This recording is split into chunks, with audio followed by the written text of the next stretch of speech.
Atomic structure में क्या क्या कर चुके हैं उसकी थोड़ा सा बात करते हैं। पर आवाज़ आ रही है सबको प्रॉपर?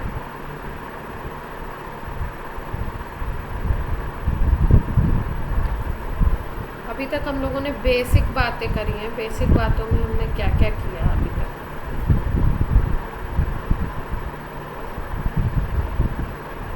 एटम क्या होता है ये बात करी। फिर उसके बाद फंडामेंटल पार्टिकल्स की बात की, इलेक्ट्रॉन, प्रोटॉन, न्यूट्रॉन, इनकी डिस्कवरी की बात की हमने। फिर उसके बाद हमने मॉडल्स की बात की। मॉडल्स जब स्टार्ट हुए तो हमने बात किया सबसे पहले थॉमसन का, फिर उसके बाद हमने बात किया रदरफोर्ड का, फिर रदरफोर्ड के क्या ड्रॉबैक्स आए उसकी बात की, फिर मॉडल आया हमारे पास बोर का। ठीक है, इतनी बातें हमने कर ली, बोर्स मॉडल तक बात कर ली। उसके बाद हमने मॉडर्न जो कॉन्सेप्ट है, मॉडर्न जो मॉडल है या प्रेजेंट टाइम जो चलता है वो वेव मैकेनिकल मॉडल है, जिसके बारे में अभी हम पढ़ेंगे।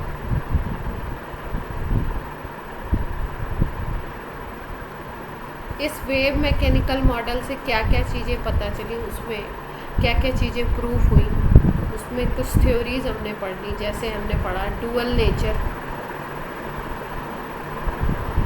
डी ब्रॉय का इक्वेशन पढ़ा था हमने, और लास्ट टर्न पे हमने हाइजेनबर्ग प्रिंसिपल, ये दोनों मॉडर्न कॉन्सेप्ट को फॉलो करते हैं। ये बातें हमने की, क्लियर है। और बीच में एक हमने क्या पढ़ा, स्पेक्ट्रम।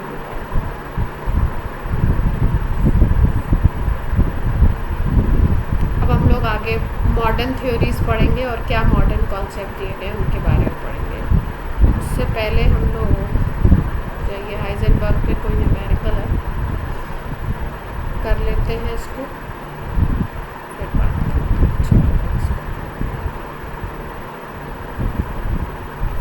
क्वेश्चन है आपका, गोल्फ बॉल है मास 40 ग्राम। मास कितना दिया हुआ है इसका? 40 ग्राम। तो इसको कन्वर्ट कर लो आप किस में, केजी में। इसकी वेलोसिटी दी हुई है 45 मीटर पर second. The speed can be measured with in accuracy of 2%। Calculate uncertainty in position. मतलब इसका परसेंटेज गिवन है कि कितना परसेंट एक्यूरेटली आप इसको मेज़र कर सकते हो।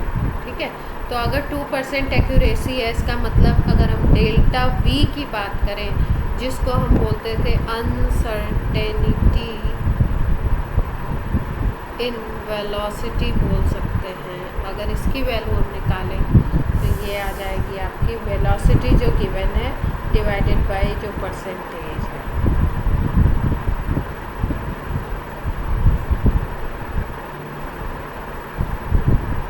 अब आपको निकालना क्या है क्वेश्चन में, uncertainty in position, delta x आपको फाइंड आउट करना है। तो अनसर्टेनिटी प्रिंसिपल से आपको पता है delta x m into delta v that is equal to h upon 2 h upon 4। ये लगा सकते हैं हम लोग, और यहाँ से हम लोग डेल्टा एक्स की वैल्यू निकाल सकते हैं।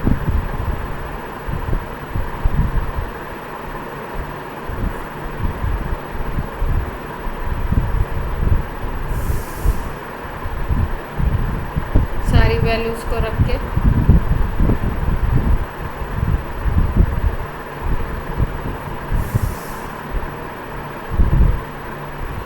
m आपका बॉल का मास गिवन है आपका 40 मल्टीप्लाइड बाई 10⁻³ वेलोसिटी मीटर पर सेकेंड में ये गिवन है, तो इसलिए कोई दिक्कत नहीं है। जो आपकी वैल्यू है उसको रख देंगे हम लोग, यहाँ पे रख लेते हैं 45 मल्टीप्लाइड बाई 2, 100 डिवीज़न में, तो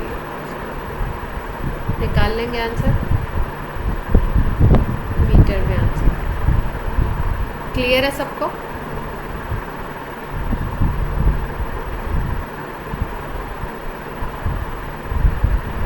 नेक्स्ट देखो, नेक्स्ट क्वेश्चन है a microscope using suitable photons is employed to locate an electron in an atom with a distance of 0.1 angstrom. इसका मतलब उसका डिस्टेंस बता रहा है, डेल्टा एक्स बता रहा है कितना है उसका पोजीशन, 0.1 एंगस्ट्रॉम।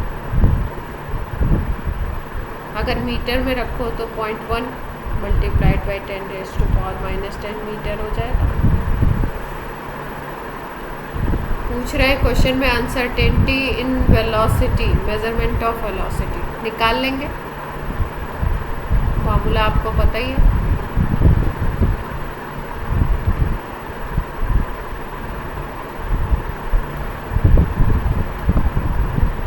जो लास्ट क्वेश्चन में यूज़ किया था, ये आपको कैलकुलेट करना है, ये आपको पता है mass of electron, Planck constant question में गिवन है, डेल्टा वी आपको मालूम है, डेल्टा वी निकालना है, डेल्टा एक्स आपको पता है, पाई की वैल्यू मालूम होती है 4, तो नंबर कैलकुलेट कर लेंगे, इजी है।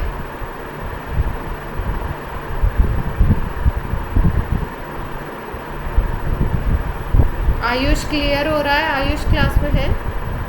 आयुष, विकास। नेक्स्ट है आपका uncertainty in position is twice as uncertainty in momentum. Momentum में अनसर्टेनिटी डेल्टा पी से डिनोट करते हैं और पोजीशन में डेल्टा एक्स से। क्या बोल रहे हैं? Uncertainty in position is twice the uncertainty in momentum, यानी इसका मतलब डेल्टा एक्स क्या है, 2 टाइम्स है डेल्टा पी के। तो अनसर्टेनिटी इन वेलोसिटी निकालनी है। ये क्वेश्चन शायद हम लोग कर चुके हैं, शायद पता नहीं। वेलोसिटी वाला निकालना है तो आप ये फॉर्मूला लगा दो।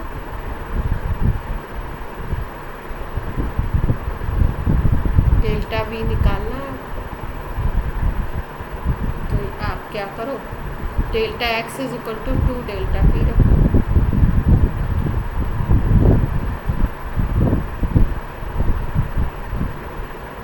डेल्टा पी का स्क्वायर हो जाएगा ना, और इसको आप लिख सकते हो एम डेल्टा वी भी लिख सकते हो। अब आपको डेल्टा वी चाहिए तो निकाल सकते हैं।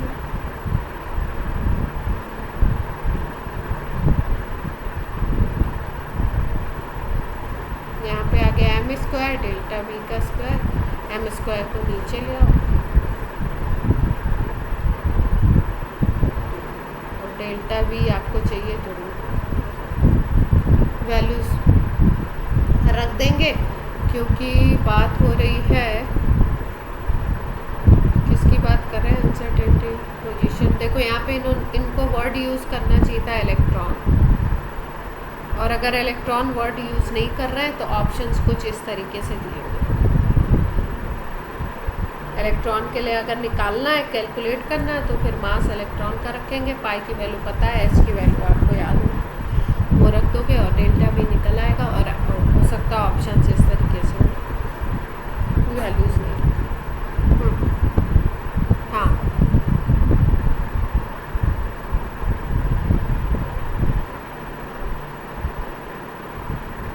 हाँ हाँ कांस्टेंट।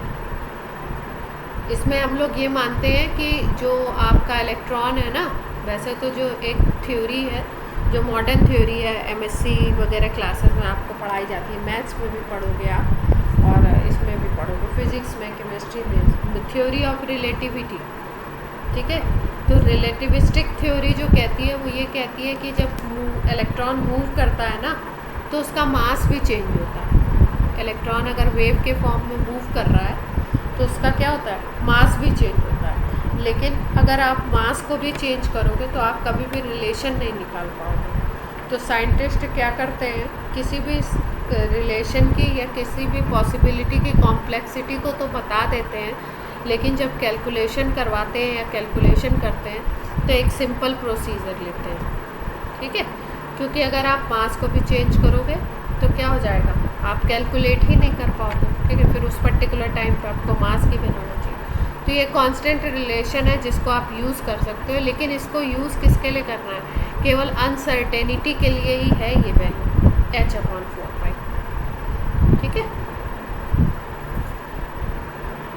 कहीं पे भी नहीं लगाएंगे इसको, अनसर्टेनिटी वाले जो क्वेश्चन होंगे उसमें ही लगा सकते हैं। नेक्स्ट है आपका ड्रॉबैक्स ऑफ बोर मॉडल। जैसे अभी जो मैंने बात कही थ्योरी ऑफ रिलेटिविटी, ये थ्योरी ऑफ रिलेटिविटी ये कहती है कि भाई इलेक्ट्रॉन का मास भी चेंज होता है, लेकिन अगर इलेक्ट्रॉन के मास को चेंज करेंगे ना तो बहुत सारी चीज़ें हम कैलकुलेट ही नहीं कर पाएंगे। जैसे बोर मॉडल से हमने एनर्जी निकाली थी, वेलोसिटी निकाली थी और रेडियस निकाला था, ये सब हमने निकाला था और हमने ये बोला फर्स्ट का रेडियस ये है, सेकंड शेल का रेडियस ये है, थर्ड का ये है। ठीक है, फर्स्ट की एनर्जी ये है, सेकंड की एनर्जी ये है, थर्ड की एनर्जी ये है। अगर हम लोग मास को भी चेंज करें अकॉर्डिंग टू रिलेटिविटी थ्योरी तो क्या हो जाएगा, फिर उसके बाद इन चीज़ों की भी वैल्यू क्या रहेगी, सेम नहीं रहेगी। ठीक है, डिफ़र करें तो एग्जैक्टली तो थोड़ा बहुत डिफ़र करती है, लेकिन हम लोग क्या करते हैं, मेज़र वे में नहीं करती है, इसलिए हम लोग मेज़र जो, जैसे हम लोग सपोज़ आपको क्लास 9th में आपको पढ़ाया जाता है solid, liquid, gas, plasma and BEC, Bose-Einstein condensate, 5 states पढ़ाई जाती है ना, स्टेट्स ऑफ मैटर में। तो उसमें हम लोग जब बात करते हैं, ज़्यादातर जब बात की जाती है तो सॉलिड, लिक्विड और गैस की बात की जाती है, प्लाज्मा और बीईसी को छोड़ देते हैं। क्यों छोड़ देते हैं, मतलब उसके बारे में थोड़ी इन्फॉर्मेशन जानते हैं, लेकिन जो ज़्यादा हमारा डिस्कशन होता है, जो चैप्टर बड़े बड़े चैप्टर्स हैं उसमें 11th में 12th में वो सॉलिड पे हैं, लिक्विड पे है, गैस पे है, लेकिन प्लाज्मा और बीईसी पे नहीं है। क्यों? क्योंकि नॉर्मल टेम्परेचर पे जो डिस्कशन होता है वो 3 स्टेट्स का ही होता है। बीईसी और प्लाज्मा की जब बात होती है तो एक अल्ट्रा लो टेम्परेचर पे होगा और एक अल्ट्रा हाई टेम्परेचर पे होगा, तो इसलिए इनकी बात नॉर्मल कंडीशंस में नहीं की जाती। नॉर्मल कंडीशंस में हम लोग 3 स्टेट्स की बात करते हैं, सॉलिड, लिक्विड और गैस की। तो उसकी प्रॉपर्टीज़ के बारे में मेजर वे में हमारे चैप्टर्स होते हैं, उसका ही डिस्कशन होता है और उस पर ही साइंटिस्ट ने बहुत ज़्यादा काम किया। समझ आ रही बात? तो ऐसा नहीं है कि 5 स्टेट्स होती नहीं है, 5 स्टेट्स होती हैं, तो फिर हम ज़्यादा क्यों पढ़ते हैं सॉलिड, लिक्विड, गैस को? इसलिए पढ़ते हैं नॉर्मल टेम्परेचर पे तो यही होता है। ठीक,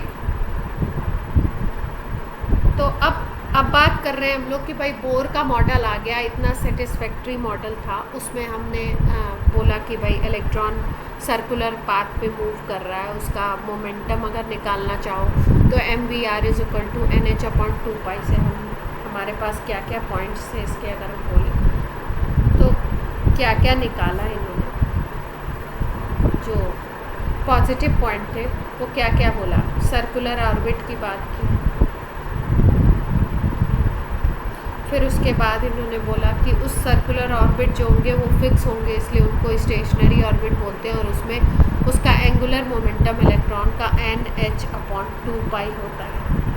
n एक इंटीजर है, शेल नंबर के अकॉर्डिंग चेंज होगा, 1 होगा तो 1 हो जाएगा, शेल नंबर 2 होगा तो n की जगह 2 रख देंगे। फिर उसके बाद एनर्जी कैलकुलेशन के लिए फार्मूला निकाला बोर ने, फिर रेडियस के लिए फार्मूला निकाला, फिर वेलोसिटी की बात की। ठीक है, फिर उसके बाद इन्होंने बोला कि अगर कोई 1 इलेक्ट्रॉन सिस्टम है, मतलब कोई ऐसा सिस्टम है जिसमें 1 इलेक्ट्रॉन है, जैसे हाइड्रोजन हो गया, He+ हो गया, Li+2 हो गया, इन सब के स्पेक्ट्रम को भी बताया इन्होंने, स्पेक्ट्रम की भी बात की कि इन सब का स्पेक्ट्रम लाइन स्पेक्ट्रम होता है। ठीक है, तो ड्रॉबैक्स क्या रह गए, फिर आगे लोग और स्टडी क्यों करने लगे और बातें क्यों हुई और सारे मॉडल्स क्यों आए, क्या रीज़न रहा, ठीक है, तो उसके बारे में हम लोग बात करते हैं क्या क्या ड्रॉबैक्स। पहला तो सबसे पहला ड्रॉबैक ये था कि ये 1 इलेक्ट्रॉन सिस्टम के लिए ही अप्लाई कर सकते हैं। अगर कोई ऐसा सिस्टम है जिसमें इलेक्ट्रॉन का नंबर ज़्यादा है तो आप इसको अप्लाई नहीं कर सकते। ठीक है, और अगर आपका मल्टी इलेक्ट्रॉन सिस्टम है, मतलब किसी ऐसे एटम की बात कर रहे हो जिसमें एक से ज़्यादा इलेक्ट्रॉन है, भाई बाकी सब तो वैसे ही है ना, जिसमें एक से ज़्यादा इलेक्ट्रॉन, तो मल्टी इलेक्ट्रॉन सिस्टम की अगर बात करो तो उस सिस्टम के स्पेक्ट्रम को बोर एक्सप्लेन नहीं कर पाए।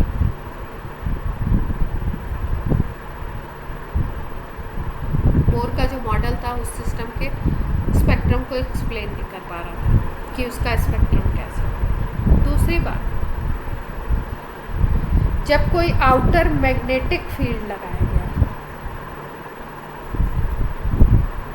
और उसमें इन एटम्स को देखा गया, उसमें इन एटम्स के स्पेक्ट्रम को देखा गया, हाइड्रोजन के या हीलियम प्लस के या लिथियम प्लस 2 के, तो ऐसा देखा गया कि मैग्नेटिक फील्ड की प्रेजेंस में कुछ फाइन लाइंस मिली। मतलब जैसे स्पेक्ट्रम की जो एक ये लाइन है, मान लो दूसरी मिली, तीसरी मिली, इस तरीके से लाइंस मिलती है ना स्पेक्ट्रम में। लाइन स्पेक्ट्रम की हम बात करते हैं एटम के लिए, बोर ने लाइन स्पेक्ट्रम की बात की थी, तो लाइंस मिलती है। तो इन्होंने क्या देखा कि बाद के साइंटिस्ट ने ये देखा कि मैग्नेटिक फील्ड में ये जो लाइंस है ना, ये बहुत पतली पतली लाइंस में कहीं कहीं पे डिवाइडेड होती है। मतलब बहुत पतली पतली लाइंस मिलती है। जैसी लाइंस के बारे में बोर ने बात किया था, उससे भी बहुत फाइन लाइंस मिल रही थी। तो ऐसा बोला गया कि मैग्नेटिक फील्ड की प्रेजेंस में स्प्लिटिंग ऑफ लाइंस होता है, जिसको बोला गया ज़ीमान इफेक्ट। साइंटिस्ट जिन्होंने बात की होगी, ज़ीमान ने की होगी, इसलिए नाम दे दिया गया ज़ीमान इफेक्ट। तो ज़ीमान इफेक्ट था क्या? ज़ीमान इफेक्ट ये था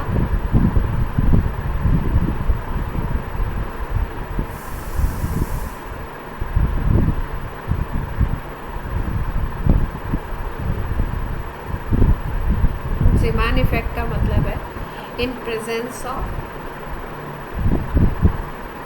magnetic field, splitting of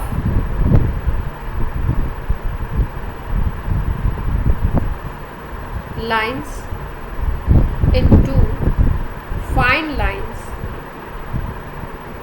is called Zeeman's effect.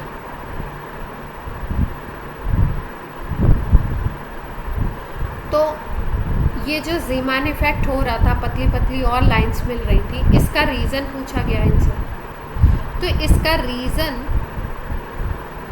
Bore explain नहीं कर पाया।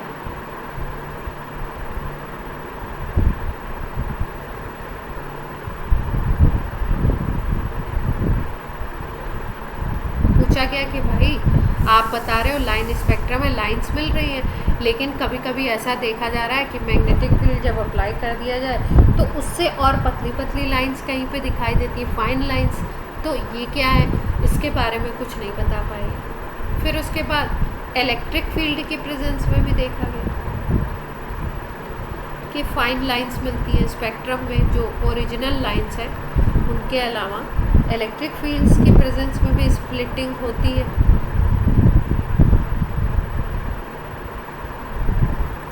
और हमें क्या मिलती हैं? फाइन लाइंस मिलती हैं। तो इसको नाम दिया गया, एक साइंटिस्ट ने काम किया था, स्टार्क इफेक्ट। अब ये स्टार्क इफेक्ट का रीज़न भी इनसे पूछा गया कि भाई ये क्या है, तो ये नहीं एक्सप्लेन कर पाए।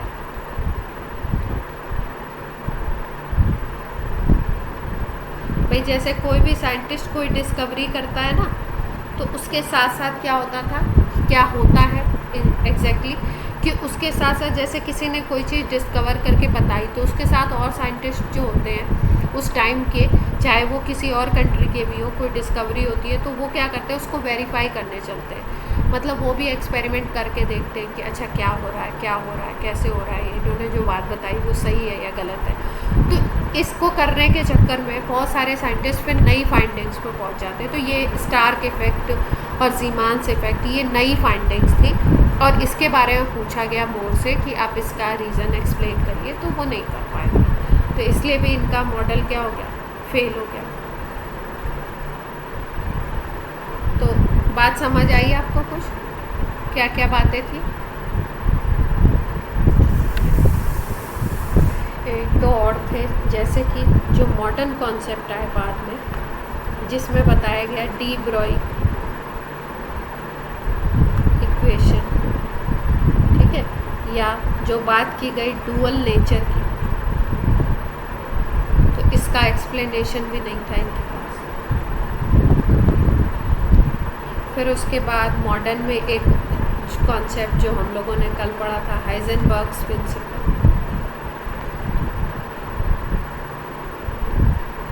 इसका भी एक्सप्लेनेशन नहीं था बोर के पास। ठीक है, तो इस वजह से क्या हुआ, बोर का मॉडल फिर फेल हो गया। अब बोर का मॉडल फेल हो गया, फिर कुछ और कॉन्सेप्ट आए। बोर के बाद आए साइंटिस्ट सोमरफेल्ड। अब सोमरफेल्ड क्या कहते हैं, इन्होंने भी बोर के कॉन्सेप्ट को पूरा अच्छे तरीके से स्टडी किया और फिर उसके बाद उसको एक्सटेंड करके अपना एक मॉडल दिया, अपनी एक थ्योरी दी। अब ये क्या कहते हैं, ये कहते हैं कि बोर तो कहते थे कि जो ऑर्बिट्स हैं वो कैसी हैं, सर्कुलर है। मतलब इलेक्ट्रॉन, ये बीच में न्यूक्लियस है, न्यूक्लियस की डिस्कवरी तो हो चुकी थी, और ये सर्कुलर ऑर्बिट्स में इलेक्ट्रॉन जो है वो क्या करता है, मूव करता है, सर्कुलर पाथ पे मूव करता है, जिसको हम लोग ऑर्बिट्स बोलते हैं, या स्टेशनरी ऑर्बिट बोलते हैं, या शेल बोलते हैं। ये बोर ने बोला। अब सोमरफेल्ड ने क्या कहा, सोमरफेल्ड ने कहा हाँ ठीक है, सर्कुलर ऑर्बिट होती है, लेकिन हमेशा ऑर्बिट सर्कुलर नहीं होती। इन्होंने नया कॉन्सेप्ट दिया, इन्होंने बोला जो ऑर्बिट्स होती है ना वो इलिप्टिकल होती है। इलिप्स का क्या मतलब हो जाता है, इलिप्स अगर हम बात करें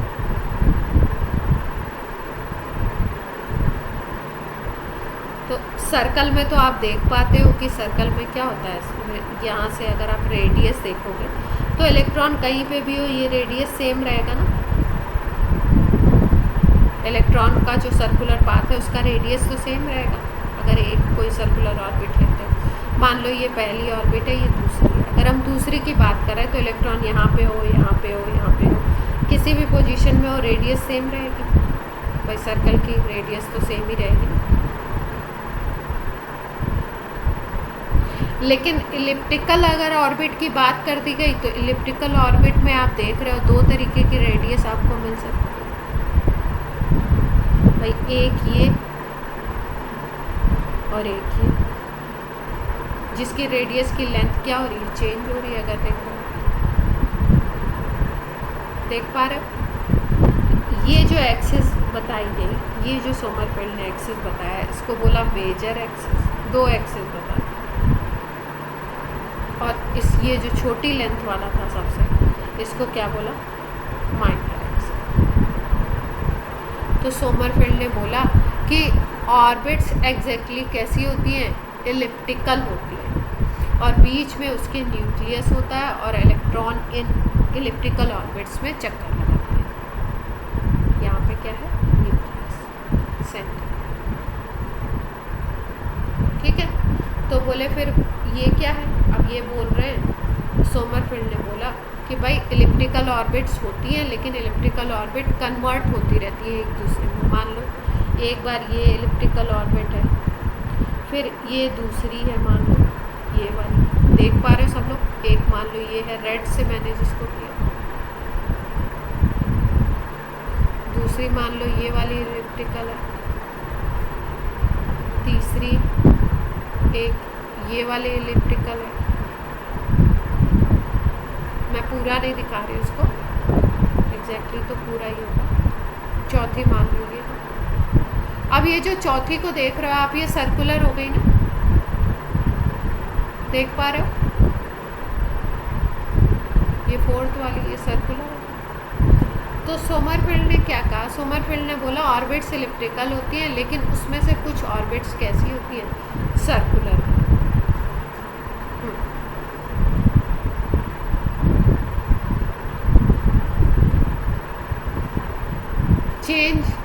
चेंज नहीं होती रहती है। इन्होंने तो बोला 1 2 3 4 सारी सर्कुलर है, बोर। ठीक है, इन्होंने क्या बोला, कभी हाँ सोमरफेल्ड के हिसाब से चेंज नहीं होती रहती। बेसिकली देखो, बेसिकली जो मॉडर्न कॉन्सेप्ट है, अभी एक चीज़ समझो, जैसे बोर ने बोला ये सर्कल पे चल रही है, ठीक है, तो ऐसा कुछ वहाँ पे ऐसा नहीं है कि एटम के अंदर कोई ऐसे सर्कल खिंचे हुए हैं, जैसे कि मान लो हम लोगों के लिए कोई पाथ बना दिया जाए कि तुम इसी स्ट्रेट लाइन पाथ पे चलो। ये क्या है, एक इमेजिनरी कॉन्सेप्ट है एग्जैक्टली कि ऐसा सर्कुलर में चलता होगा तो सेंट्रीपिटल फोर्स लगता होगा ऐसा, ये ठीक है। लेकिन सोमरफेल्ड ने क्या बोला, सोमरफेल्ड ने बोला हमेशा सर्कुलर में नहीं चलता है, कभी कभी सर्कल पे भी आ जाता है, लेकिन वो कैसा होता है, वो इलिप्टिकल होता है एग्जैक्टली, उसके पाथ को बता रहे हैं। ऐसा कुछ नहीं है कि वहाँ पे कोई वेल डिफाइंड बाउंड्री बनी हो। और मॉडर्न में तो इसको सबको ख़त्म कर दिया। मॉडर्न में क्या कह दिया, मॉडर्न में कह दिया कि एक स्पेस होता है ऐसे, क्लाउड, बादल तो देखे ही है ना, क्लाउड कैसा होता है, अगर क्लाउड की बात करो तो इस तरीके से, हाँ इस तरीके से पार्टिकल्स होते हैं, ठीक है। तो मॉडर्न में तो कुछ इस तरीके का बोलते हैं। मॉडर्न में ये नहीं बोला, मॉडर्न ने बोला कि भाई मॉडल में ऑर्बिट का कॉन्सेप्ट नहीं दिया, मॉडर्न में ऑर्बिटल कॉन्सेप्ट है।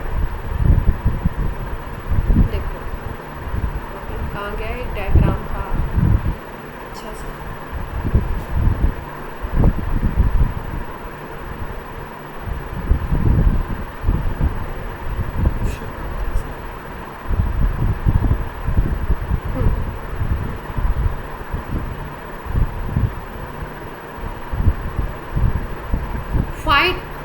फाइन स्पेक्ट्रम नहीं, देखो लाइन स्पेक्ट्रम मिल रहा था, लाइंस मिल रही थी, है ना।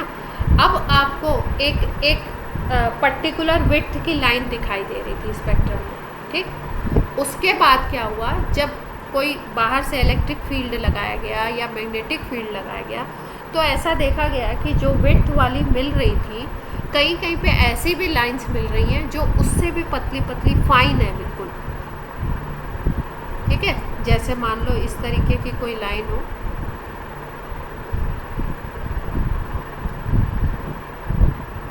जब मैग्नेटिक फील्ड आउटर और इलेक्ट्रिक फील्ड नहीं लगाया गया तो इस तरीके की लाइंस मान लो मिल रही हैं, ठीक है। एक पर्टिकुलर उसकी विड्थ है, चौड़ाई है, लेकिन फिर उसके बाद उससे भी बहुत पतली पतली, मतलब पतला तो इससे पेन से बन नहीं रहा है, किसी मान लो ये मोटा मिल रहा है इस तरीके का लाइन, और आपको ऐसे पतला पतला मिल रहा है। तो इसका एक्सप्लेनेशन कि भाई ये फाइन लाइंस क्यों मिल रही हैं, आगे की जो थ्योरीज हैं उन्होंने फाइन लाइंस को एक्सप्लेन किया कि मतलब क्या है, ये क्यों मिल रहा है, ठीक है। मैं डायग्राम दिखाना चाह रही थी, कहाँ गया, मैंने सेव तो किया।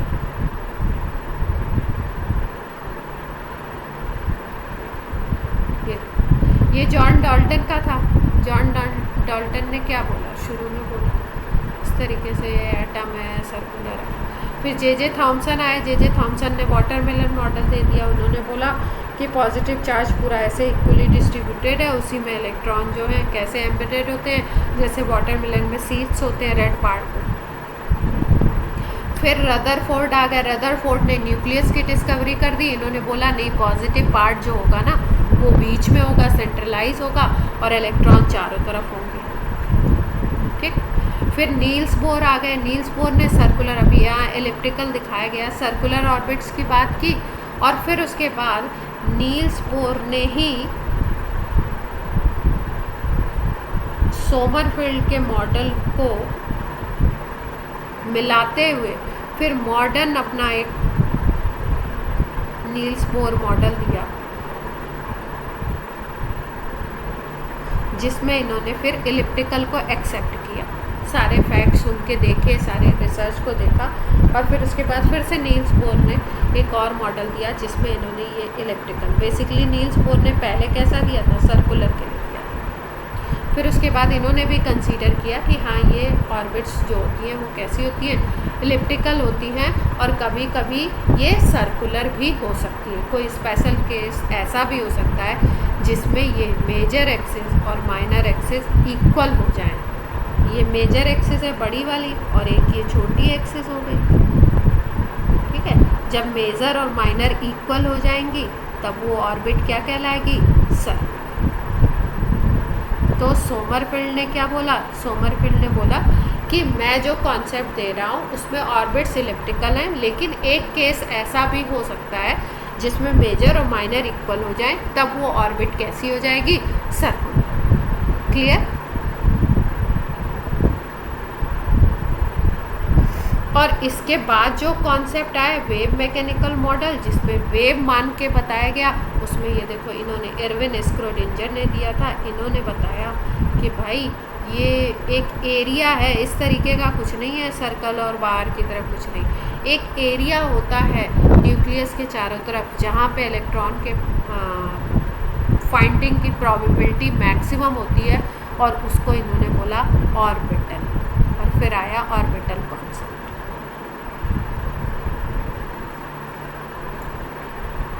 क्लियर है? अभी समझाते एक एक करके आते हैं इसमें। तो सोमरफेल्ड को थोड़ा पढ़ लेते हैं हम, ठीक। तो सबसे पहला जो बात था वो उन्होंने क्या कहा, इन्होंने बोला कि ऑर्बिट्स कैसी हैं, इलिप्टिकल, ठीक। उसमें एक मेजर एक्सिस होगी, एक माइनर एक्सिस होगी, तो दो तरीके की रेडियस भी हो जाएंगी। अगर आप देखो इस तरीके से, यहाँ पे मेजर एक्सिस की रेडियस और एक माइनर एक्सिस की रेडियस। अब वेलोसिटी भी अलग अलग हो सकती है भाई। अगर आप वेलोसिटी की बात करो तो फिज़िक्स में आपने पढ़ा होगा कि मान लो यहाँ पे है, तो यहाँ पे टेंजेंट वेलोसिटी कुछ और होगी, यहाँ पे टेंजेंट वेलोसिटी कुछ और होगी, इस तरीके से। क्यों? क्योंकि ये जो रेडियस है ये क्या है, चेंज हो रही है। यहाँ पे रेडियस कुछ और है, यहाँ पे रेडियस कुछ और है, यहाँ पे कुछ और है रेडियस, अलग अलग पॉइंट्स पे अलग अलग रेडियस हो जा रही है। क्लियर?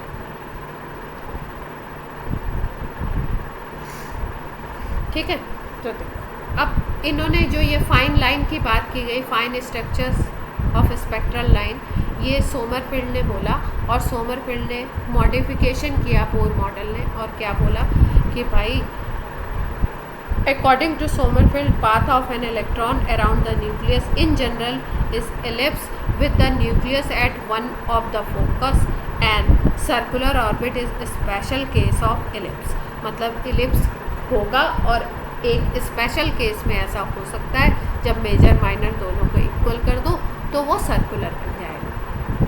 फिर उसके बाद इन्होंने क्या बताया, velocity of an electron moving in an elliptical orbit varies at a different parts of orbit, ठीक है। और इसको हम बोलते हैं, ये क्यों हुआ, relativistic variation in the mass of moving electron. देखो रिलेटिविटी वाली थ्योरी आ गई यहाँ पे। इन्होंने क्या कह दिया कि भाई इस थ्योरी ऑफ रिलेटिविटी से कि भाई जब इस तरीके से इलेक्ट्रॉन मूव करेगा एलिप्स पे तो इसका मास भी क्या होगा, चेंज होगा। क्लियर? और इसीलिए इसकी वेलोसिटी भी चेंज होगी, और इस थ्योरी को बोला गया relativistic atom model, relativistic atomic model. Clear?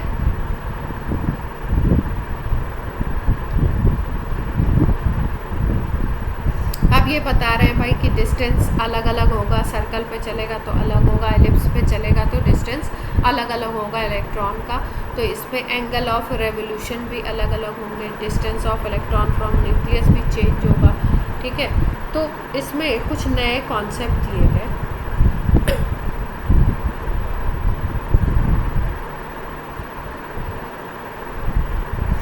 Sommerfeld ने इलिप्टिकल ऑर्बिट्स की बात करी, ऑर्बिटल्स क्यों लिखा हुआ है, ऑर्बिट्स होना चाहिए, इलिप्टिकल ऑर्बिट की बात की, और इन्होंने एक और चीज़ बताई कि ये जो शेल्स हैं ना, या जो ऑर्बिट्स हैं जिसके बारे में बोर ने बोला था, इनके अंदर कुछ सबशेल्स भी होते हैं। क्या होते हैं? सबशेल्स। और इन सबशेल्स को नाम दिए गए अलग अलग, कौन कौन से, S, P, D, F। इन सबशेल्स को नाम क्या दिया गया, S, P, D, F। Clear हो रही है बात? और अगर हम बात करें तो एक डायग्राम से पहले आपको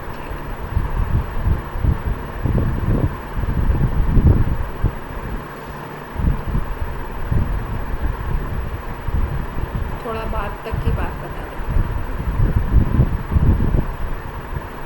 शेल की बात हो रही थी अभी तक, ऑर्बिट की, सर्कुलर थे, यही बात हो रही।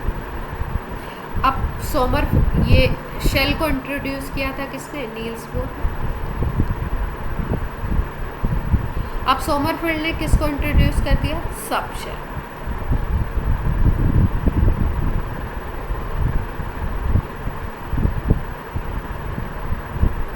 और शेल का नाम हम लोग क्या क्या देते थे? शेल को हम लोग KLMN बोलते थे,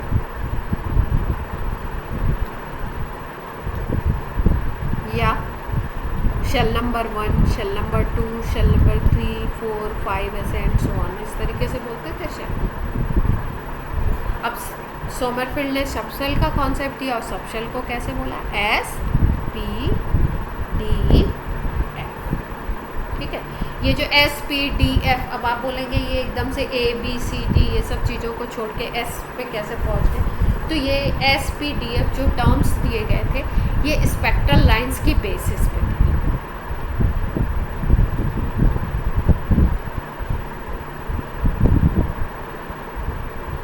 इनके बेसिस पे ये नाम दिए गए थे। जैसे स्पेक्ट्रल लाइंस जहाँ पे स्फेरिकल्स मिलती है, स्फेरिकल मिलती है, तो वहाँ पे नाम दे दिया गया उसका S सबशेल। ठीक है, कहीं पे डिफ्यूज्ड मिलती है तो वहाँ पे नाम दे दिया गया D।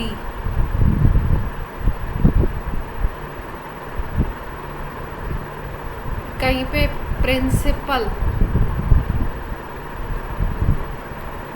P। F का भी कुछ नाम था, मुझे ध्यान नहीं आ रहा एग्जैक्टली F के लिए क्या डिज़ाइन।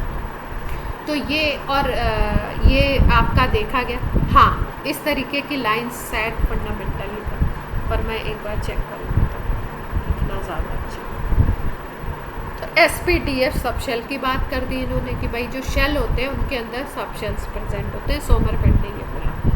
और ये जो सब शेल्स होते हैं ना, इनकी एनर्जी में भी डिफरेंस होता है। जैसे कि नील्स बोर ने बताया था कि पहले की एनर्जी अलग है, दूसरे शेल की एनर्जी अलग है, तीसरे की अलग है, चौथे की अलग है, पांचवें की अलग है।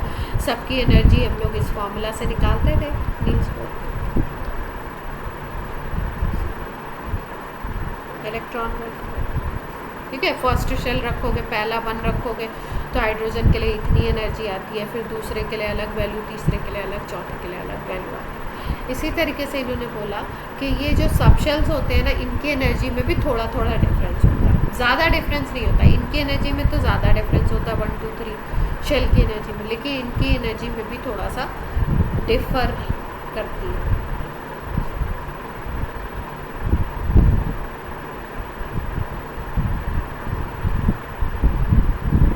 और जो फाइन लाइंस का रीज़न था ना, वो यही थी। क्या मतलब? मतलब ये कि स्पेक्ट्रम की जब हम बात कर रहे थे एटम के, तो स्पेक्ट्रम की हम क्या बात कर रहे थे? स्पेक्ट्रम की हम बात कर रहे थे कि सपोज कोई ग्राउंड स्टेट पे है, आपने उसको हीट अप कर दिया उस एटम को, तो क्या होगा? अपने शुरुआत की स्टेट से वो किसी एक्साइटेड स्टेट पे चला जाएगा। मान लो n = शेल नंबर पहले पे है और पहले से वो चला गया चौथे पे। अब क्या करेगा? वो एक्साइटेड स्टेट में तो बना नहीं रहेगा, वो नीचे आएगा। मान लो 3rd पे आया, फिर मान लो 2 पे आया, फिर मान लो 1 पे आया, तो क्या होगा? ये 3 तरीके के फोटॉन्स को रिलीज़ करेगा, 3 तरीके के वेवलेंथ को रिलीज़ करेगा। और यही हमें कैसे दिखेंगे? अगर हम फोटोग्राफिक प्लेट लगा दें, स्पेक्ट्रोमीटर लगा के देखें, तो ये स्पेक्ट्रम हमको दिखाई देगा, लाइंस मिलेंगे, इसी के अकॉर्डिंग लाइन मिलेगी। और इसी को हम क्या कहते हैं? एमिशन लाइन स्पेक्ट्रम बोलते हैं। यही बात हुई थी, ठीक है।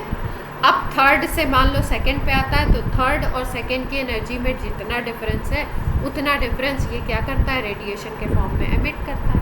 2nd से 1st पे अगर आएगा तो 2nd और 1st के बीच में जो एनर्जी डिफरेंस है उतना ये एमिट करेगा।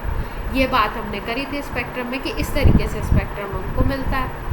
लेकिन अब ये क्या कह रहे हैं, नील्स बोर ने क्या इंट्रोड्यूस कर दिया कि भाई शेल के अंदर भी सब शेल होते हैं, और कभी ऐसा भी हो सकता है कि किसी शेल के अंदर जो सब शेल्स है उसमें इलेक्ट्रॉन ट्रांजिशन कर रहा हो। ठीक है, अब इनकी एनर्जी की अगर बात करते हैं तो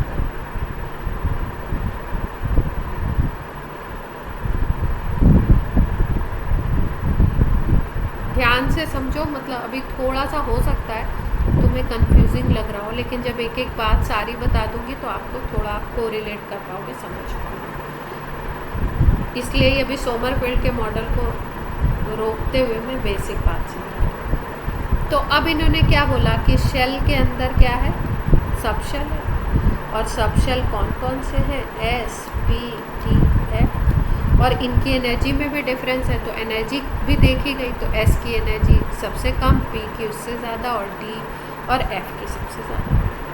ठीक है, लेकिन ये एनर्जी डिफरेंस उतना नहीं होता जितना के एल एम एन में होता है। तो जब उतना एनर्जी डिफरेंस नहीं है, मान लो कि कोई इलेक्ट्रॉन है, वो सपोज़ यहाँ पे 4d है और यहाँ पे 4f। अभी ये समझ लो कि ये सब शेल है, इनकी बात कर रहे हैं। अभी 4d 4f कैसे होता है वो सब बताएंगे। 4d है और 4f है, कोई इलेक्ट्रॉन मान लो 4f में है, और 4f से जब 4d में जाएगा वो इलेक्ट्रॉन ट्रांजिशन करेगा तो वेव निकालेगा अपने अंदर से, वेवलेंथ निकालेगा, एमिट करेगा, और जब ये वेवलेंथ एमिट करेगा तो स्पेक्ट्रम में वो लाइन दिखाई देगी, एमिशन स्पेक्ट्रम दिखेगा। लेकिन क्योंकि इनकी एनर्जी में डिफरेंस कम होता है, जितना कि आपका उसमें होता है as compare to principal, as compare to difference in orbits,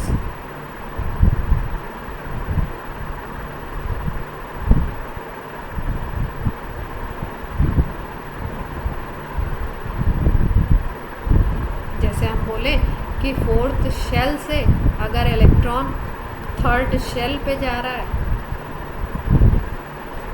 ठीक है, तो जब शेल कभी भी चेंज होती है तो एनर्जी का डिफरेंस अच्छा खासा, एनर्जी का अमाउंट उसको एमिट करना पड़ता है। लेकिन यहाँ पे क्या है कि एक ही शेल के अंदर 4f से एक सब शेल से दूसरे सब शेल पे जा रहा है, तो एनर्जी का डिफरेंस कंपैरेटिवली बहुत कम होता है, और इसीलिए जो लाइंस मिलती है वो कैसी मिलती है, फाइन।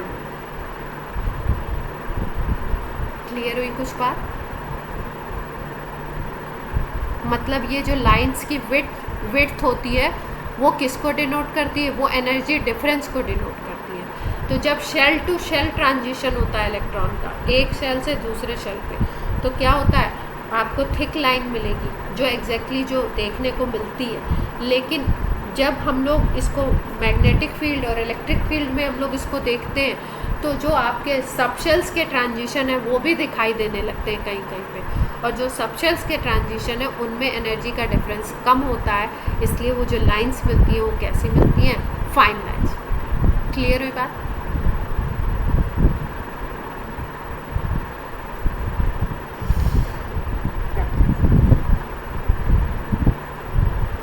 एक और चीज़ बता दें फिर उसके बाद आपका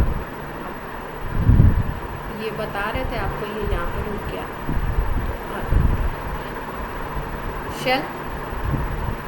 शेल के अंदर हो गए सब शेल के अंदर होते हैं आपके ऑर्बिटल्स।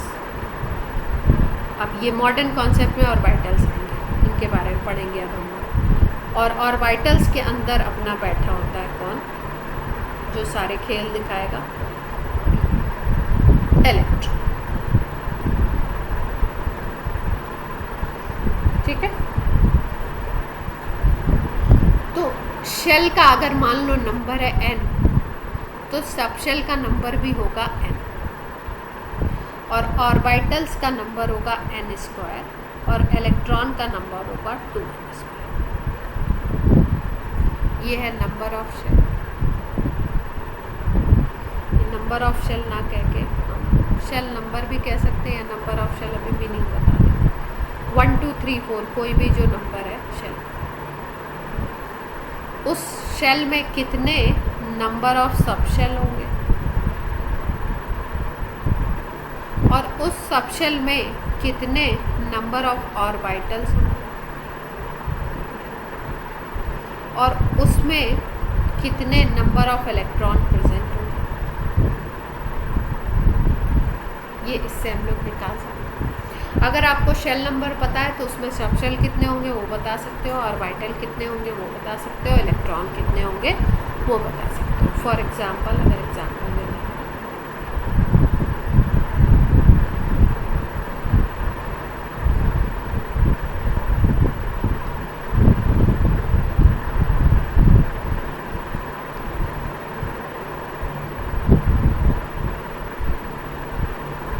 जैसे हमने बोला कि शेल नंबर है 4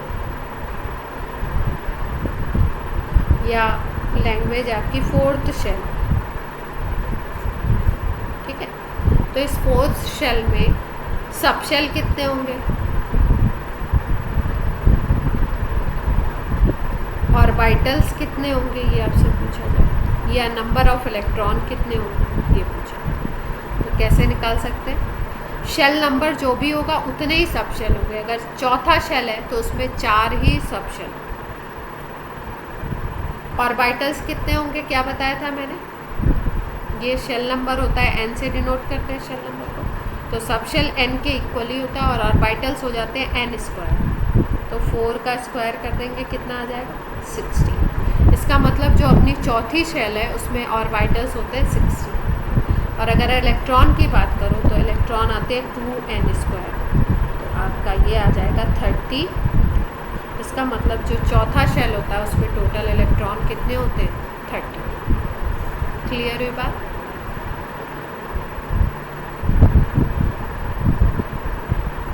अब इसको चेंज करोगे तो नंबर चेंज हो जाएगा। अब जैसे आपने बोला शेल नंबर 2 की बात है तो क्या क्या हो जाएंगी वैल्यू, n = 2 है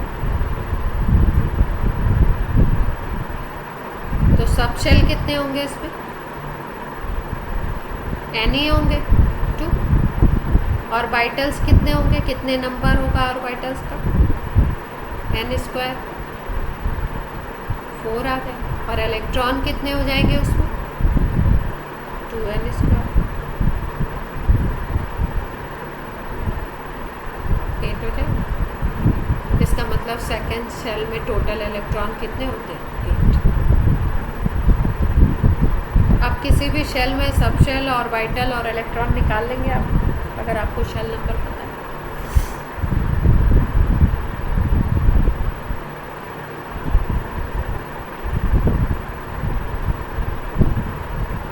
ये बोर ने बताया था, ये सोमरफील्ड ने बताया,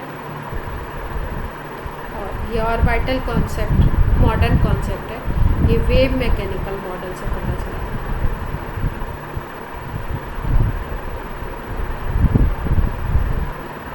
ये एरविन स्क्रोडिंजर ने।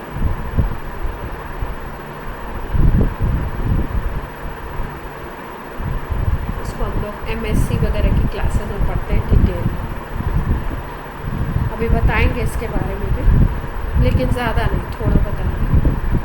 मॉडल क्लियर हो गई बात।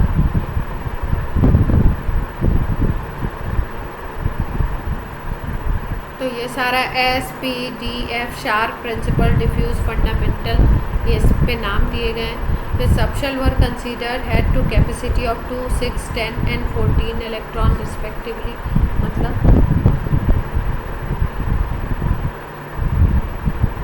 सबशेल्स की अगर बात करो तो सबशेल्स के नेम क्या बताए मैंने, S, P, D और F, यही 4 नाम तो बताए। अब इसमें नंबर ऑफ इलेक्ट्रॉन अगर हम लोग देखें, ये नंबर्स आपको याद रखना है। नंबर ऑफ इलेक्ट्रॉन अगर बात की जाए S सबशेल में तो ये 2, P की अगर बात करो तो इसमें 6, और D की अगर बात करो तो इसमें 10, और F की बात करो तो इसमें 14। क्लियर हो गई इतनी बात।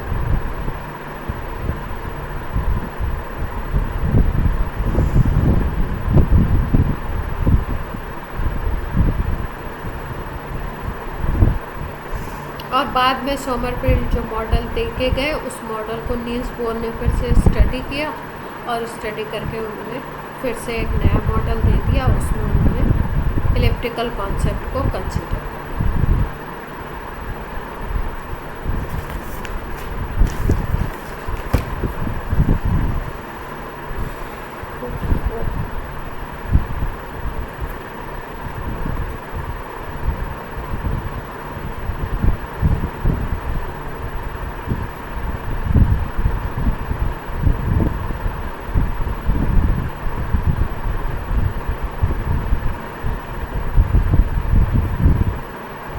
और अगर एक्सिस की हम लोग बात करें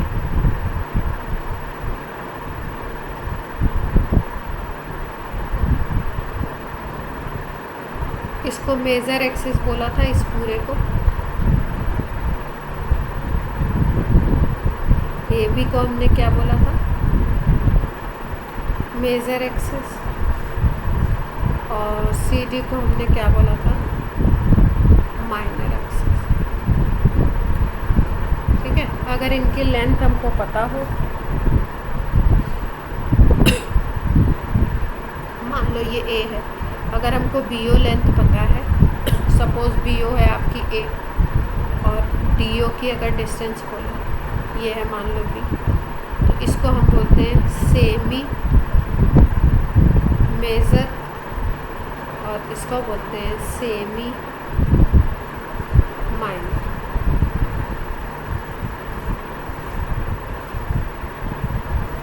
और इन्होंने एक कांस्टेंट निकाला सोमरफेल्ड और बोर ने मिलके, b by A is equal to small K. Formula याद रखते हैं, वैसे कोई काम आता नहीं कभी, लेकिन ना काम आता है ना कभी कुछ है।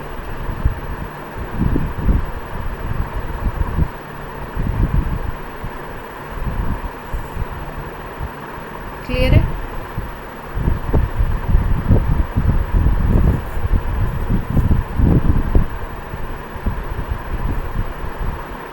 कुछ टर्म्स हैं, अभी इनके बारे में हम पढ़ेंगे। n by L is equal to length of major axis divided by length of minor axis.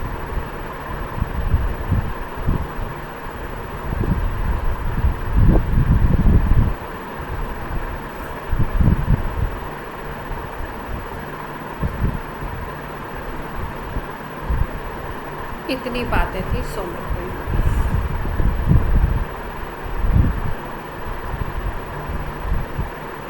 इसके बाद मॉडल आया वेव मैकेनिकल मॉडल।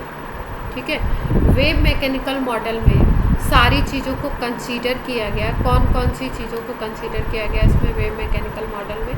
कि बोला गया कि भाई जो ये वेव मैकेनिकल मॉडल है ये एक्सप्लेन करेगा या ये कंसीडर करेगा डुअल नेचर को। डुअल नेचर की बात हम लोग पहले कर चुके हैं।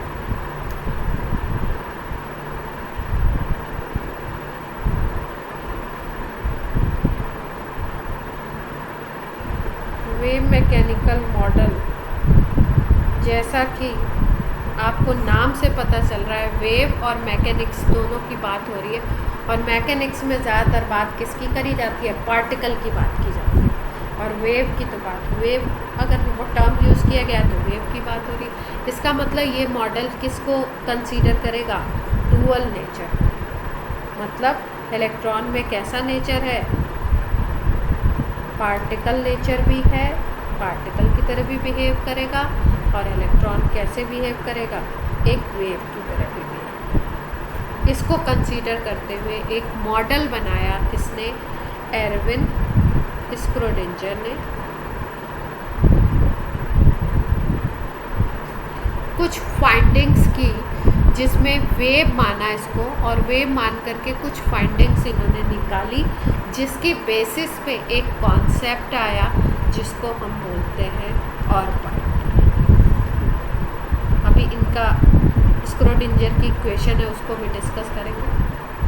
तो मेन बात हमें क्या समझनी है? इनका वेव मैकेनिकल मॉडल हमें नहीं पढ़ना है, हमें मेन बात ये समझनी है कि डुअल नेचर इन्होंने एक्सेप्ट किया और उस ड्यूअल नेचर के थ्रू इन्होंने एक कॉन्सेप्ट दिया एटम के बारे में कि एटम के अंदर इलेक्ट्रॉन्स कहाँ पे होते हैं, ऑर्बिटल्स में होते हैं। ऑर्बिटल का कॉन्सेप्ट इन्होंने लाया और इस ऑर्बिटल कॉन्सेप्ट की बात करी, किस तरीके से क्या है ऑर्बिटल उसको डिफाइन किया और उसके बारे में कुछ ऐसे एक इक्वेशन बनाई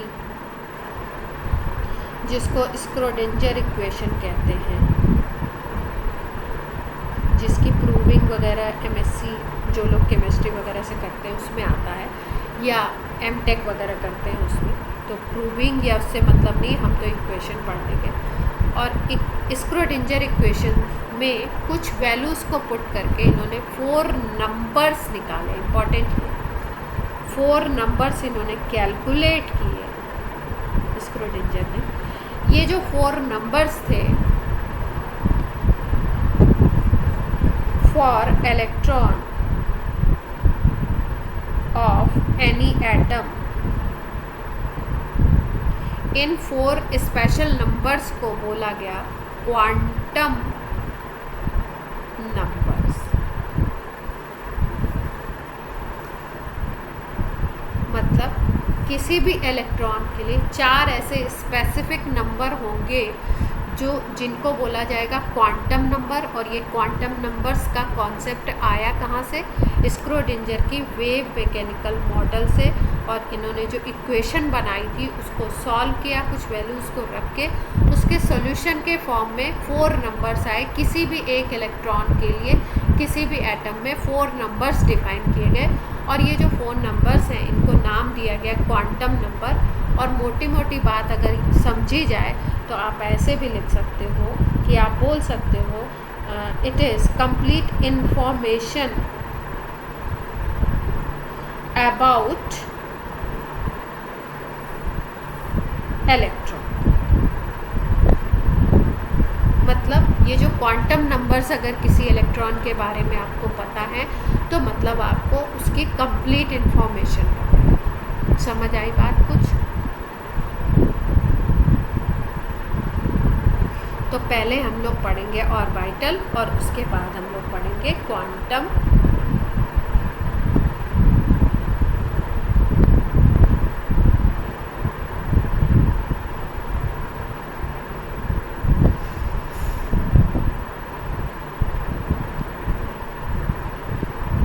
अब देखो ऑर्बिटल तो आज पढ़ लेते हैं, थोड़ा सा शेप के बारे में।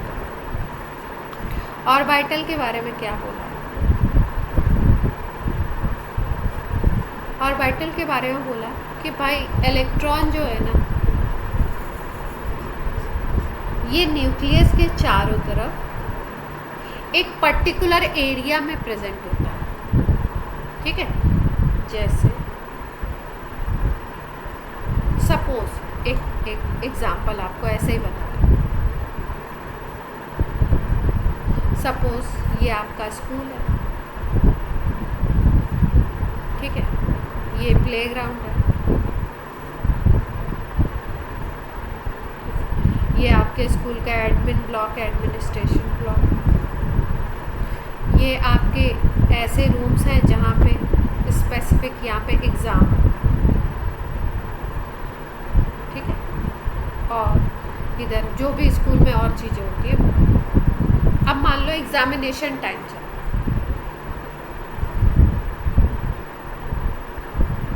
एग्ज़ामिनेशन टाइम है, ठीक है, तो एग्ज़ामिनेशन टाइम में स्टूडेंट्स कहाँ पे ज़्यादा होंगे?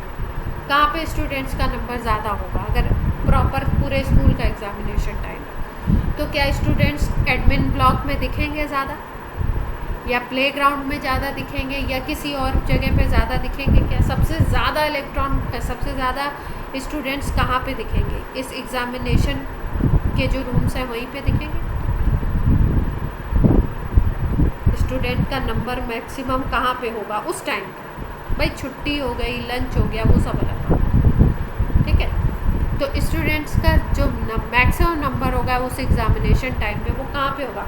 वो होते तो पूरे स्कूल में है भाई, एडमिन ब्लॉक में भी कभी बच्चा जाता है, कभी वॉशरूम भी जाता है, कभी लाइब्रेरी भी जाता है, कभी कंप्यूटर रूम में भी जाता है, कभी प्लेग्राउंड में भी जाता है, कभी क्लासरूम में भी, लेक्चर हॉल्स में भी रहता है। लेकिन जब एग्ज़ाम होता है तो जहाँ पे भी उसके एग्ज़ाम्स होते हैं उस जगह पे उसके पाए जाने का प्रोबेबिलिटी मैक्सिमम होता है। ठीक है, अब एक दो बच्चे कोई होंगे उस समय कोई पानी पीने चला गया, कोई टॉयलेट चला गया, वो सब अलग बात है, एक दो की बात छोड़ो, पर मैक्सिमम के मैक्सिमम मान लो किसी क्लास में 40 स्टूडेंट है, एग्ज़ाम चल रहा है, तो प्रोबेबिलिटी ये होगी कि आपके 38 स्टूडेंट क्लास में होंगे। क्लियर? तो पॉसिबिलिटी इस तरीके की है। तो इसी तरीके से इलेक्ट्रॉन के बारे में भी बताया गया कि ऐसा नहीं है कि न्यूक्लियस में के चारों तरफ कहीं पे भी इलेक्ट्रॉन होता है। ये सर्कुलर ऑर्बिट्स बता दी गई है, तो इसमें कहीं पे भी होता है नहीं, एक पर्टिकुलर एरिया होता है जहाँ पे उसके फाइंडिंग की मैक्सिमम प्रोबेबिलिटी होती है, और उस पर्टिकुलर एरिया भी नहीं कह सकते, उस पर्टिकुलर 3D स्पेस को हम बोलते हैं ऑर्बिट। मतलब क्या है? 3D space around nucleus where probability of finding electron is maximum is called orbital। Orbital की बात समझ आई? हाँ,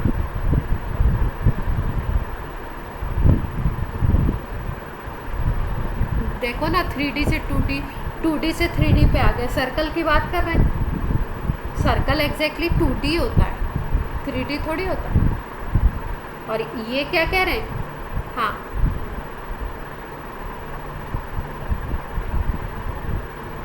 हाँ, शेल हैं, ऐसा कुछ नहीं है कि शेल को इन्होंने डिनाई किया है ना, शेल है, लेकिन शेल के अंदर कुछ जगहें ऐसी हैं जहाँ पे इलेक्ट्रॉन ज़्यादा प्रेजेंट होता है। मान लो कि 100 इलेक्ट्रॉन है किसी में, ठीक है, तो ज़्यादा टाइम इलेक्ट्रॉन, मान लो आप 100 सेकेंड के लिए, 100 इलेक्ट्रॉन है, 100 सेकेंड के लिए आप उसको वॉच कर रहे हो, तो आप क्या देखते हो कि 90 सेकेंड या 99 सेकेंड तक वो इलेक्ट्रॉन किसी एक पर्टिकुलर एरिया पे रहता है, मान लो यहाँ पे रहता है, तो आप बोलोगे, इसी को बोल दोगे ऑर्बिटल। समझ आ रही बात? तो मतलब न्यूक्लियस के चारों तरफ वो 3D स्पेस जहाँ पे उसके प्रेजेंट होने की पॉसिबिलिटी या प्रोबेबिलिटी ज़्यादा होती है, मैक्सिमम होती है, उसको हम बोलते हैं ऑर्बिटल। क्लियर हुई बात? ठीक है, तो वैसे अगर बोलो तो वो नील्स बोर बोलता था कि नील्स बोर ने बोला था कि भाई पार्टिकल है और सर्कल पे घूम रहा है, और ये क्या बोल रहे हैं? ये बोल रहे हैं पार्टिकल है, ठीक है, लेकिन वेव की तरह बिहेव करेगा। अभी ये जो ऑर्बिटल है, ये ऑर्बिटल का कॉन्सेप्ट वेव के उस पर ही आया हुआ है। वेव कभी यहाँ है, कभी यहाँ है, कभी यहाँ है, कभी यहाँ है, कभी यहाँ है ना, तो इस वेव के इस पर ही ऑर्बिटल का कॉन्सेप्ट है। और जो इलेक्ट्रॉन प्रेजेंट थे उनकी बेसिस पे अलग अलग ऑर्बिटल बोले गए, जैसे सबशेल नाम दिए गए थे ना, उसी तरीके से अलग अलग ऑर्बिटल्स देखे गए। मतलब कैसे?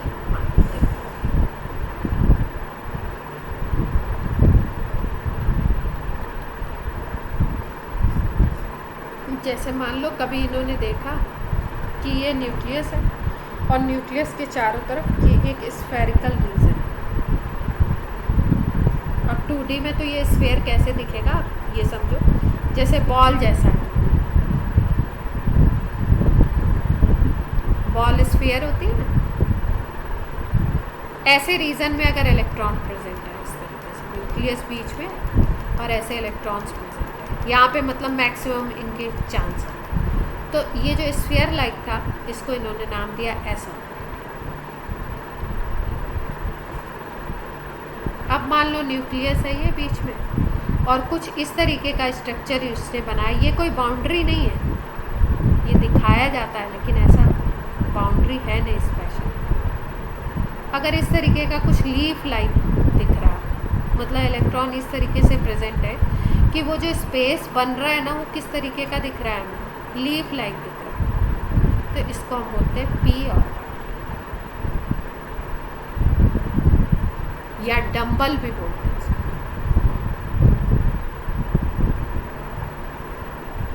ठीक है, अब डी को कैसे बोला जाए? डी में आपको इस तरीके से इलेक्ट्रॉन डबल डबल,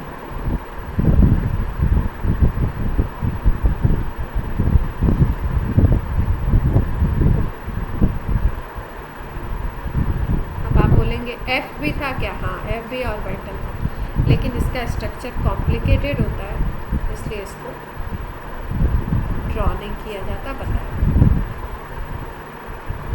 ठीक है, देखो अभी दिखाती हूँ, डायग्राम कुछ दिखाते हैं। ये है आपका एस ऑर्बिटल,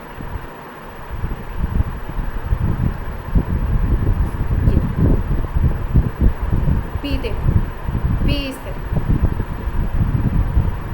यहाँ पे न्यूक्लियस है, कुछ एरिया इस तरीके का दिखेगा जहाँ पे इलेक्ट्रॉन मैक्सिमम होंगे, फिर इधर की तरफ कुछ दिखेगा।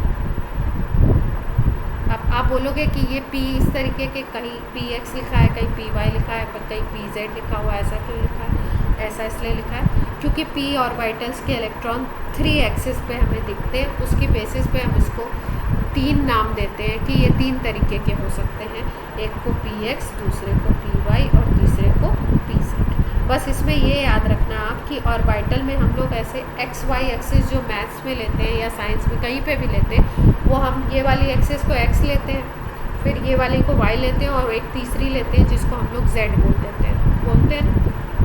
लेकिन कभी कभी बुक्स में आपके ऐसा होगा कि इस एक्सिस को ये जेड लिखते हैं और ये वाली जो एक्सिस होती है उसको एक्स लिखते हैं। तो इसमें आप बिल्कुल कंफ्यूज मत होइएगा, क्योंकि आपको पता है कि एक्स, वाई और जेड की अगर बात करो तो तीनों ऐसी एक्सिस होती हैं जो एक दूसरे की क्या होती है? परपेंडिकुलर। इतनी बात सबको समझ आती है? ठीक है, किसी बुक में अगर ऐसा हो कि जैसे यही डायग्राम बना हुआ है और यहाँ पे z लिखा हुआ है और यहाँ पे x लिखा हुआ है, तो आप कंफ्यूज मत हो, और यहाँ पे y लिखा हुआ है। ठीक, तो x और z में कहीं कहीं पे इंटरचेंज होता है। यहाँ पे एकदम प्रॉपर लिखा हुआ है, ये जो डायग्राम है ये x एक्सिस के अराउंड ऑर्बिटल है, इसलिए इसको px नाम दिया गया। यहाँ पे देखो ये y एक्सिस के अराउंड है ऑर्बिटल, इसलिए py नाम दिया गया है, और ये वाला z के अराउंड है, इसलिए इसको क्या नाम दिया गया है? pz। क्लियर? तो s ऑर्बिटल के टाइप्स नहीं होते हैं, s ऑर्बिटल स्फेरिकल होता है। s ऑर्बिटल में अगर न्यूक्लियस से आप रेडियस की तरफ मूव करेंगे तो हर तरफ इलेक्ट्रॉन की डेंसिटी सेम होगी, क्योंकि रेडियस तो इस तरीके से सेम होगी। लेकिन अगर आप px और py में जाएंगे तो यहाँ पे न्यूक्लियस के पास, यहाँ पे इलेक्ट्रॉन न्यूक्लियस में क्योंकि इलेक्ट्रॉन होते नहीं है तो न्यूक्लियस पे इलेक्ट्रॉन डेंसिटी नहीं होगी, पर आप जैसे जैसे आगे बढ़ोगे फिर इलेक्ट्रॉन डेंसिटी बढ़ेगी और ये कैसा एक लीफ का शेप लेगी या डंबल का शेप। क्लियर? एक्स एक्सिस पे होंगे तो वो ऑर्बिटल px बोला जाएगा, उसको px नाम दोगे, y पे होंगे तो py और z पे होंगे तो pz। अब देखो, अब आप बोलोगे ये क्या नई चीज़ है भाई? अब डी में मैंने बताया था डी ऑर्बिटल्स डी सबशेल की अगर बात करें तो डी सबशेल में मैंने बताया था कि आपके ऑर्बिटल अगर बोलो तो 5 ऑर्बिटल होते हैं और 10 इलेक्ट्रॉन। और अगर हम बात करें 1 ऑर्बिटल की, 1 ऑर्बिटल में मैक्सिमम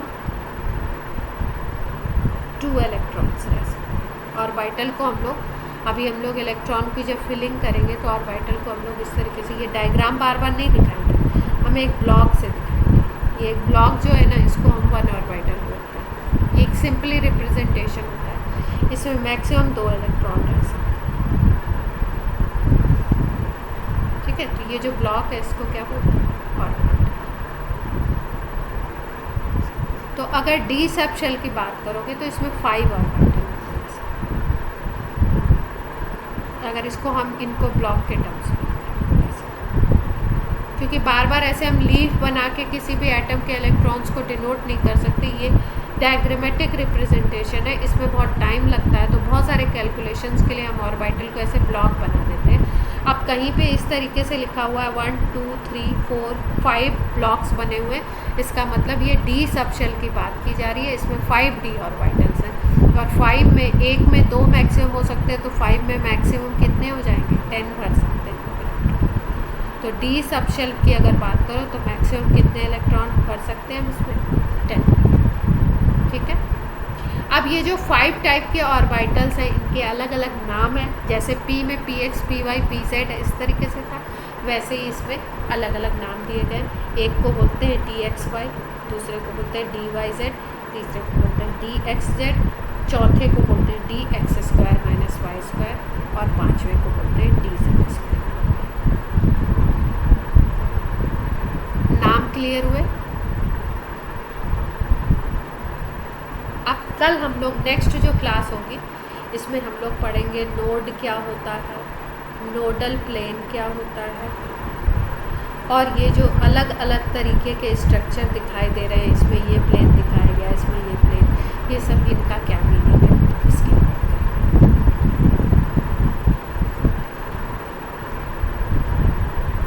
तो अभी P तक की बात समझ आ गई,